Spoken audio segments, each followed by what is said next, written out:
Clayton Reeves stood by the wooden fence, his hand crushing a crumpled letter. On the horizon, a dust cloud grew bigger. The wagon was coming. For months, that letter had been his only hope. A promise from a 22-year-old schoolteacher named Margaret Sullivan. She had agreed to marry him, sight unseen. She was in that wagon.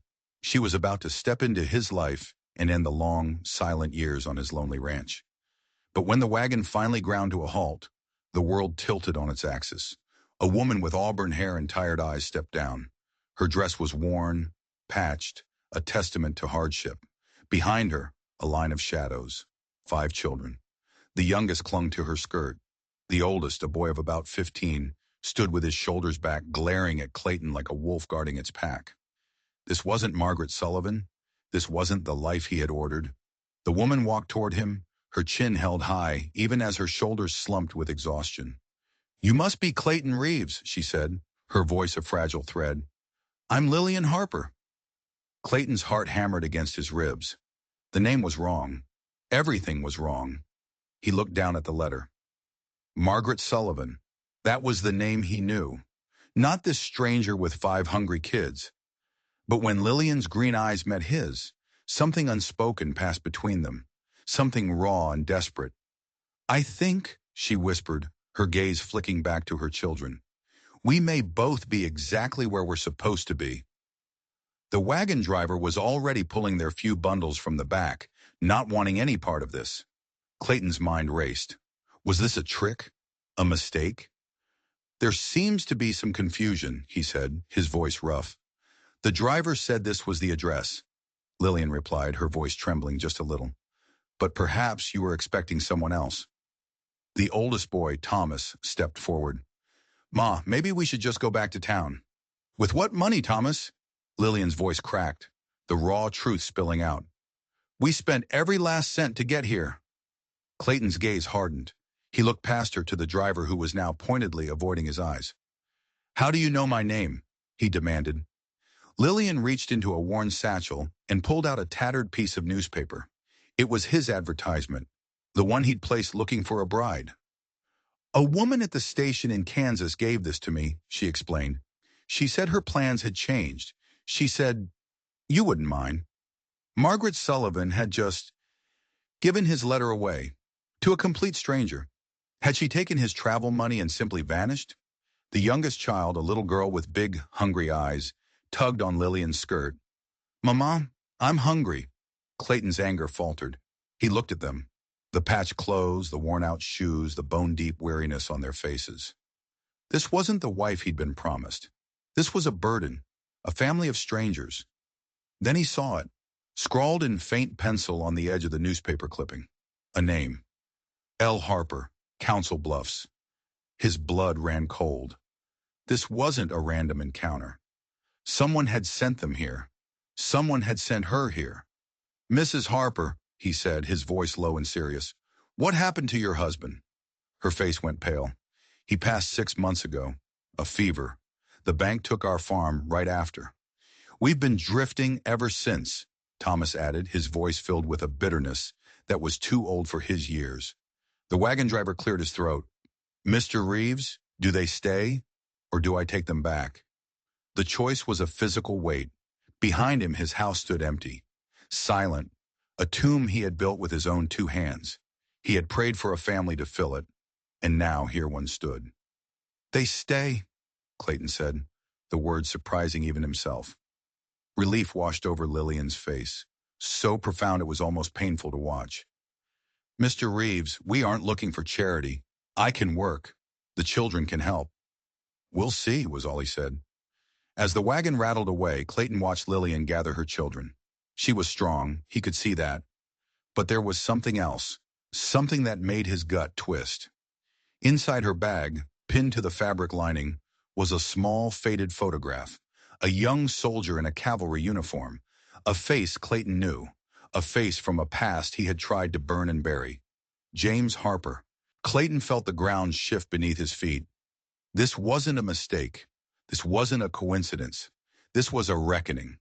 The past had just ridden into his yard, and it had brought 5 children with it. The sun bled out across the horizon, painting the sky in shades of orange and bruised purple.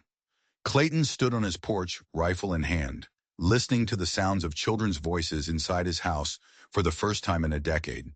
It didn't sound right. It didn't feel right. The photograph of James Harper was seared into his mind. They'd served together at Fort Robinson. They'd been like brothers, until a secret, a betrayal, had torn them apart. Now his widow and his children were sleeping under Clayton's roof. It had to be a trap. Later, after the children were asleep, Lillian found him in the kitchen.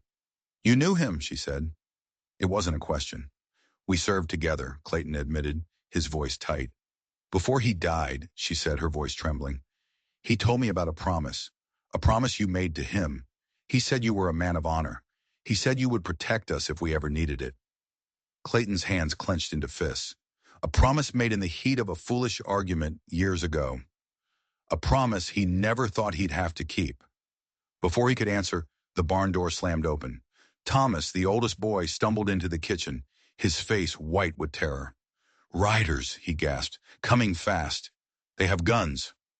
Clayton was moving before the words were fully out, grabbing the rifle from its pegs over the door.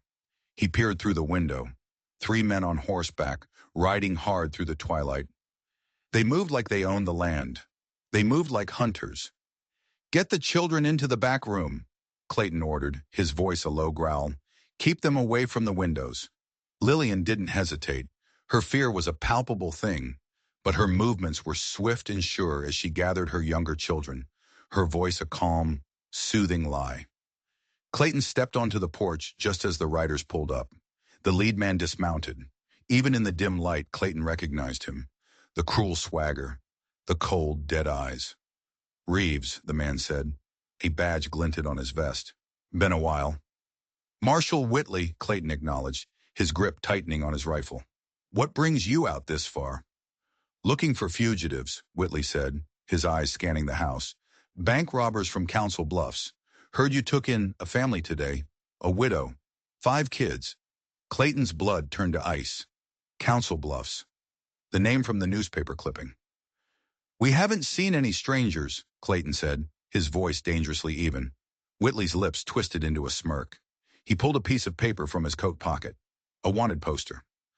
"Funny," the marshal said, "because one of the robbers was a woman, traveling with children to cover her trail." He unfolded the poster. The flickering lamplight illuminated a rough sketch. Auburn hair, green eyes, Lillian Harper. $500 reward, Whitley said, his voice like stones grinding together. "Dead or alive?" Clayton's heart hammered against his ribs. Through the window, he could see Lillian stroking her youngest daughter's hair as the child slept. A bank robber? A killer? It didn't make sense. None of it made sense. "So, Reeves," the marshal pressed, his eyes like daggers, "does the woman in your house look anything like this?" The world narrowed to a single point, a choice. Turn her in, a woman he barely knew, a woman accused of terrible crimes, or honor a promise made to a dead man and stand against the law itself. He thought of James Harper. He thought of the 5 sleeping children. "If you want to talk to her," Clayton said slowly, "you'll have to wait till morning." Whitley studied him for a long, silent moment. "All right, Reeves, we'll camp by the creek. But if I find out you're hiding a fugitive?" The threat hung in the air, heavy and unspoken. As the marshals rode off, Clayton stepped back inside. Lillian was waiting, her face a pale mask in the darkness. "What is it?" she whispered. "What did they want?" Clayton looked at her, at the woman who was either an innocent victim or a masterful liar. "They think you robbed a bank," he said, the color drained from her face. "That's a lie," she breathed, her hand flying to her throat. "On my children's lives, I swear it." He wanted to believe her. He did believe her. But belief wouldn't stop the bullets when Whitley came back at dawn. "If we're going to fight this," he said, his voice low and urgent, "I need the whole truth. Everything." Lillian's hands shook as she reached into her bag. She pulled out a sealed, yellowed envelope. "James gave this to me," she said. "He said to open it only if I had nowhere else to turn. 3 days ago I did. Inside was just your name and this address." She pressed the letter into his hand. "He said you were the only man he ever knew who kept his word, no matter the cost." The weight of the letter in his hand felt heavier than stone. He was trapped between a dead man's promise and a federal marshal's gun, and he was running out of time. Clayton broke the seal. The lamplight danced across James Harper's familiar, elegant script. It wasn't a plea. It was a confession. Clayton, the letter began, if you are reading this, then the world has finally caught up to me, and my family's in your hands. There is money, a great deal of it. My share from the Council Bluffs job. Clayton's blood ran cold. Lillian hadn't robbed the bank. James had. I was a fool, the letter continued. I fell in with a bad crowd after the war. A woman named Sarah Blackwood. She was the brains. I was the muscle. We took the bank, but I couldn't live with it. I took my share and ran, hoping to start a new life with Lillian. But Sarah won't let it go. She will hunt my family to the ends of the earth for that money. I've hidden it. The location is in the lining of Lillian's traveling cloak. Use it to protect them. Be the man I never was. The secret hit Clayton like a physical blow. James Harper, the honorable soldier, was a bank robber, and he had sent his unknowing family and a fortune in stolen cash straight to Clayton's door. Lillian watched his face, her eyes wide with fear. What is it? What did he say? Before he could answer, a single gunshot cracked through the night. A lone rider was galloping toward the house, a rifle held high. It was a woman. Her auburn hair flew behind her, a fiery banner in the moonlight. She looked just like Lillian. You took what's mine, Reeves! She screamed, her voice raw with fury. I know Lillian Harper is in there. She has my money. Give her to me or I'll burn you all. The pieces slammed into place. This was Sarah Blackwood. She hadn't just used Lillian's name. She was her twin, a sister Lillian never knew she had. From the creek, he could hear Whitley's men, alerted by the shot, thundering toward them. Lillian stepped onto the porch, her face a mask of disbelief. You, she whispered. You're the one from the train station, the one who gave me the advertisement. Sarah Blackwood laughed, a harsh, ugly sound. Your dead husband was my partner, sister. He ran out on me with our money. I knew he'd send you somewhere safe. All I had to do was follow. She raised her rifle. Now where is it? Clayton fired. His shot was a warning, kicking up dust by her horse's feet. But it was too late. Whitley and his marshals burst into the yard, guns drawn. Drop your weapon, Blackwood, the marshal roared. Sarah spun, firing wildly. In the chaos, Lillian shoved her children back into the house. Thomas, the boy, stood in the doorway, his father's old pistol clutched in his hands. A shot rang out. Sarah Blackwood cried out and crumpled to the ground, her legs shattered. The shot hadn't come from Clayton. It hadn't come from the marshals. It had come from the boy in the doorway. Thomas stood there, smoke curling from the barrel of the pistol, his face a mixture of terror and fierce, protective love. Whitley's men swarmed the wounded woman. As they cuffed her, she spat out the whole story. The robbery, James's betrayal, how she'd tracked them. The marshal turned to Clayton, his face grim. Looks like you were telling the truth, Reeves.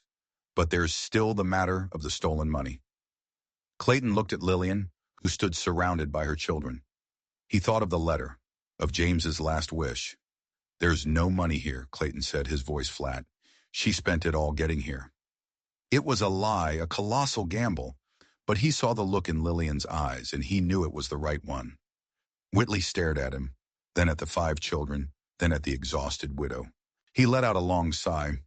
Reckon a jury would believe it, he said, and there was something like respect in his eyes. Get your story straight. I'll be back in a week for official statements. When the marshals were gone, silence fell over the ranch. Lillian looked at Clayton, tears streaming down her face. You were supposed to get a bride, she whispered. Not all this. Clayton looked at the house, at the children peering from the window. He looked at Lillian, her strength, her courage. He thought of the silence he had lived in for so long. My advertisement was for someone to share my life, he said, his voice softer than he'd ever heard it. The details. They don't seem to matter much anymore. Her eyes searched his.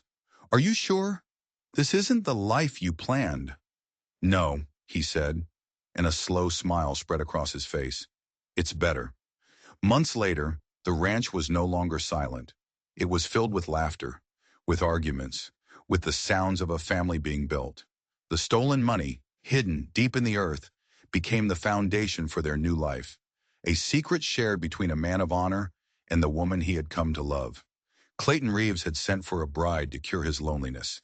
Instead, a dead man's promise had brought him a war, a fortune, and a family. And for the first time in his life, he was truly home. If you enjoyed this story of redemption on the frontier, do us a favor and hit that subscribe button. We share stories like this all the time, and you won't want to miss what's coming next. Let us know in the comments which part of the world you're watching from. We love to see how far these stories travel. The autumn wind howled across the plains, a lonely sound for a lonely man. Clayton Reeves clutched a crumpled letter, his eyes fixed on the dust cloud getting bigger on the horizon. The wagon was coming, and on it was Margaret Sullivan, the 22-year-old schoolteacher who had agreed to marry him without ever laying eyes on him. For months, her letters had been his only hope, a promise to end the silent, empty years on his ranch. He had it all planned out, what he would say, how she would smile when she saw the home he had built. But when the wagon groaned to a stop, his whole world fell apart. A woman stepped down, her hair the color of autumn leaves, her eyes filled with a weariness that went bone deep. Her dress was patched, her hands were rough, and behind her, one by one, came 5 children. This was not Margaret Sullivan. The woman walked towards him, her back straight, even as the weight of the world seemed to sit on her shoulders. "You must be Clayton Reeves," she said, her voice shaking. "I'm Lillian Harper." Clayton's heart hammered in his chest. A mistake, a cruel trick. He looked down at the letter in his hand, at the name he had memorized. Margaret, not Lillian. But when her desperate green eyes met his, something shifted. It wasn't a mistake. It was fate. "I think," she whispered, looking back at her 5 weary children, "we may both be exactly where we're supposed to be." The wagon driver started unloading their few pathetic bundles. He wouldn't meet Clayton's eyes. "There's been a mistake," Clayton said, his voice rough. Lillian's oldest boy, Thomas, a kid trying to wear a man's face, and spoke up. "Ma, let's just go back to town." "With what money?" Lillian's voice cracked. "We spent every last penny getting here." Clayton felt a cold knot tighten in his gut. "How did you even get my name?" She pulled a scrap of newspaper from her pocket. It was his advertisement.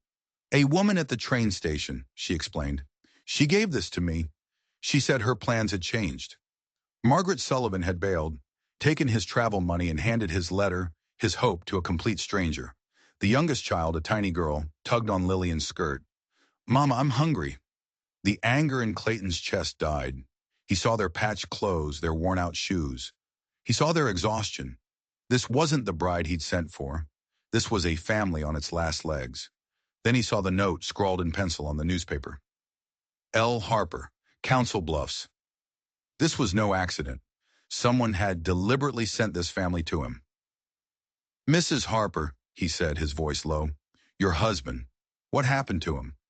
Her face went pale. "Fever, 6 months ago. The bank took the farm right after."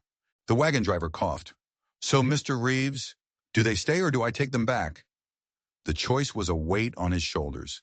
Behind him, his house was silent, empty, a tomb he had built himself. He had prayed for life to fill these rooms, and here it was, uninvited, unexpected. But here, "They stay," Clayton said, the words tasting strange in his mouth. Relief washed over Lillian's face, so pure and powerful it almost knocked him back. "We're not looking for charity, Mr. Reeves. I can work. The children can help." "We'll see," he said. As the wagon disappeared, he watched Lillian gather her children around her. And that's when he saw it. Tucked inside her open bag, a faded photograph. A young soldier in a cavalry uniform. A face from his past. A face he had tried for 10 years to forget. James Harper. The ground seemed to drop out from under him. The past wasn't dead. It wasn't even past. It had just shown up in his yard with 5 hungry mouths to feed. The sunset burned the sky orange and purple. Clayton leaned against the porch, his rifle beside him, listening to the impossible sound of children's laughter inside his quiet house. The photograph of James Harper was a ghost in his mind. They'd been brothers in all but blood at Fort Robinson, until a bitter secret had turned them into enemies. Now his widow and children were under Clayton's roof. It felt like a trap. Later, after the kids were asleep, Lillian found him in the kitchen. "You knew him," she said softly. "We served together," Clayton admitted. "Before he died," she said, her voice shaking, "he spoke of you. He said you were a man of honor. He said you made him a promise." Clayton's fist clenched. A promise. A foolish promise made in anger, one he never thought would be called in. Suddenly the barn door crashed open. Thomas, the oldest boy, stumbled in, his face a white mask of terror. "Riders," he gasped. "Coming fast. With guns." Clayton grabbed his rifle and was at the window in 2 strides. 3 riders moving like shadows in the dusk. They moved like hunters. "Get the children in the back," he ordered Lillian. "Don't let them see your fear." He stepped onto the porch as the riders pulled up. The leader dismounted, a cruel swagger in his walk. A badge glinted on his vest. "Reeves," the man said, his voice a cold sneer. "Been a long time." "Marshal Whitley," Clayton said, his gut twisting. He knew this man too, another ghost from his past. "Looking for bank robbers," Whitley said, his eyes flicking to the house. "Out of Council Bluffs. Heard you took in a widow today, with 5 kids." Council Bluffs, the name on the newspaper. "Haven't seen anyone," Clayton lied. Whitley pulled out a wanted poster. "Funny, 'cause one of the robbers was a woman, traveling with kids to throw us off." He unfolded it. The sketch was rough but unmistakable. Auburn hair, green eyes. Lillian Harper. $500 reward, the marshal said. Dead or alive. Clayton glanced through the window. Lillian was stroking her daughter's hair, her face weary but tender. A bank robber? A killer? It didn't fit. "So Reeves," Whitley pressed, "the woman in your house, she look anything like this?" The world narrowed. His promise to a dead man versus a federal marshal's gun. "She's putting the children to bed," Clayton said slowly. "You want to see her, you'll have to wait till morning." Whitley's eyes narrowed, but he nodded. "We'll camp by the creek, but if you're hiding her..." The threat was a snake in the air. When he stepped inside, Lillian was waiting. "What did they want?" she whispered. He looked her straight in the eye. "They think you robbed a bank." The color drained from her face. "That's a lie. On my children's lives, I swear it." He believed her, but that wouldn't stop Whitley's bullets. "If we're going to clear your name," he said, "I need the whole truth." Her hands shook as she pulled a sealed envelope from her coat. "James left this for me.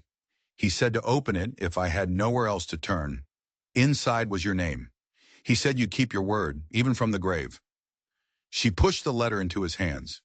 "Whatever is in there," she whispered, "our lives depend on it now." The lamplight flickered. Clayton sat at the table, James Harper's handwriting a ghost on the page. He broke the seal. The letter wasn't a plea for help. It was a confession. "Clayton," it read, "if you're reading this, I'm gone. There's money, a lot of it. My share from the Council Bluffs job." Clayton's heart stopped. James was the bank robber. "I fell in with a woman named Sarah Blackwood," the letter went on. "She was the plan. I was the gun. But I couldn't live with the blood. I took my share and ran. She won't let it go. She'll hunt my family for that money. I've hidden it. In the lining of Lillian's traveling cloak. Use it to protect them. Be the man I wasn't." The secret was a punch to the gut. James, a thief. And he'd sent his innocent family, along with a stolen fortune, right into Clayton's lap. Before Lillian could ask what was wrong, a gunshot ripped through the night. A lone rider was charging the house. A woman, with auburn hair flying in the moonlight. She looked exactly like Lillian. "You have my money, Reeves," she screamed. "I know Lillian Harper is in there. Give her to me." From the creek, he heard the thunder of hooves. Whitley and his men were coming. The pieces slammed together. This was Sarah Blackwood, Lillian's twin sister. A sister she never knew she had. Lillian stepped onto the porch, her face a mask of confusion. You were the woman at the station," she whispered. Sarah laughed, a sound like breaking glass. Your dead husband was my partner, sister. He ran out with our money. I just followed you. She raised her rifle. Clayton fired a warning shot, but it was too late. Whitley's men burst into the yard. Drop it, Blackwood! The marshal roared. Sarah spun, firing wildly. In the chaos, a second shot rang out. Not from Clayton, not from the marshals. Thomas, the boy, stood in the doorway, his father's old pistol smoking in his hands. Sarah Blackwood screamed and crumpled to the ground. As the marshals cuffed her, she spat out the whole story. The robbery, James's betrayal, the stolen identity. Whitley turned to Clayton, his face grim. Looks like you were right, Reeves, but there's still the matter of the money. Clayton looked at Lillian and her 5 children. He thought of James's letter. He made a choice. There's no money, he said, his voice flat. She spent it all on the journey here. The marshal looked at him, then at the widow and her ragged children. He sighed. Reckon a jury might believe that, he said. There was a new respect in his eyes. Get your story straight.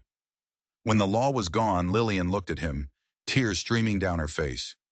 Your advertisement was for a bride, she whispered. Not this. Clayton looked at the house, at the children's faces in the window. He looked at Lillian.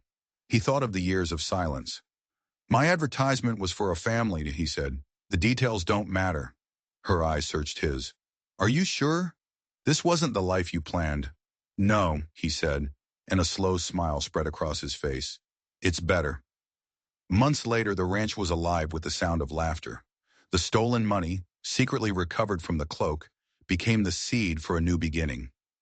A promise to a dead man had been kept. Clayton Reeves had sent for a wife to cure his loneliness. Instead, he got a war, a fortune, and a family. And for the first time in his life, he was home.